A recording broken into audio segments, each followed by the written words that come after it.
Rising in the Bahamas tonight as relief and rescue operations are kicking into high gear. U.S. forces already working around the clock. Here are some of the latest sights and sounds from the rescue effort.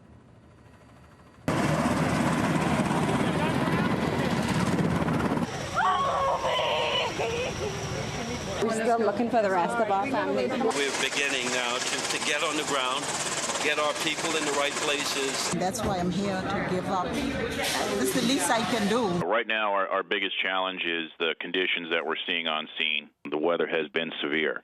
This has really hampered our search efforts. It's terrible, and the looting has started. We're all wearing the same clothes that we escaped this house in. We don't know. She needs medical attention.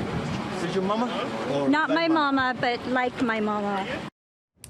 So as we get a better picture of the utter devastation across the Bahamas, let's talk to the Salvation Army's divisional commander who's there on the ground in the hurricane-stricken islands, Major Clarence Ingram. Sir, thank you for joining us.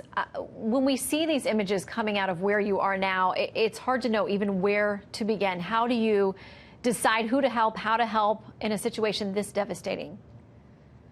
Right now, we're just on the ground in Grand Bahama, reaching out to as many people as we can. There are so many that it's really overwhelming, but we are able to begin to supply food and clothing and some emergency relief to the people that we are able to reach out and contact at this point.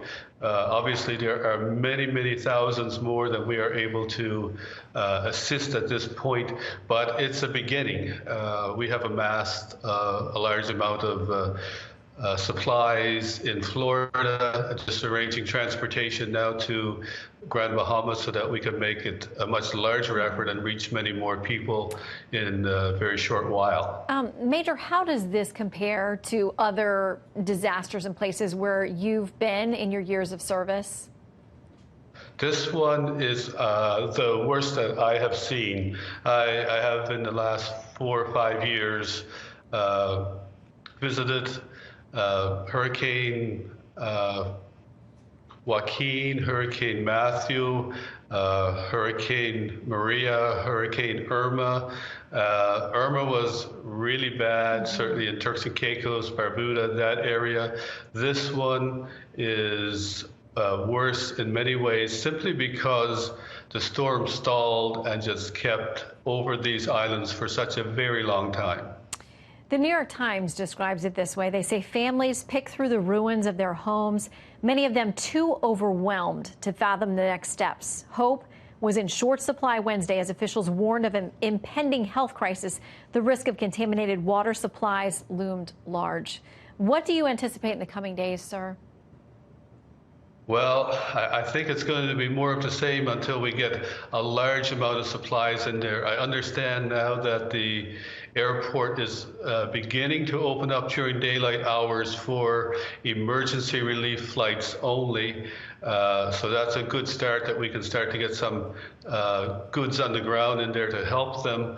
But it's going to be a rough few days until we can get a major amount of supplies in, particularly water and food, hygiene supplies. Obviously, a lot of our people that have been impacted have nothing but the clothes on their back right now, and we have a large job just to provide basic needs at this point. Well, Major Clarence Ingram with the Salvation Army, we thank you and everyone else with your group who is down there working. Thank you, sir. Thank you. And again, if people want to help, if they would go to helpsalvationarmy.org and make a donation, that would be much appreciated. I guarantee you our viewers are very good at doing that, and they will, sir. Thank you.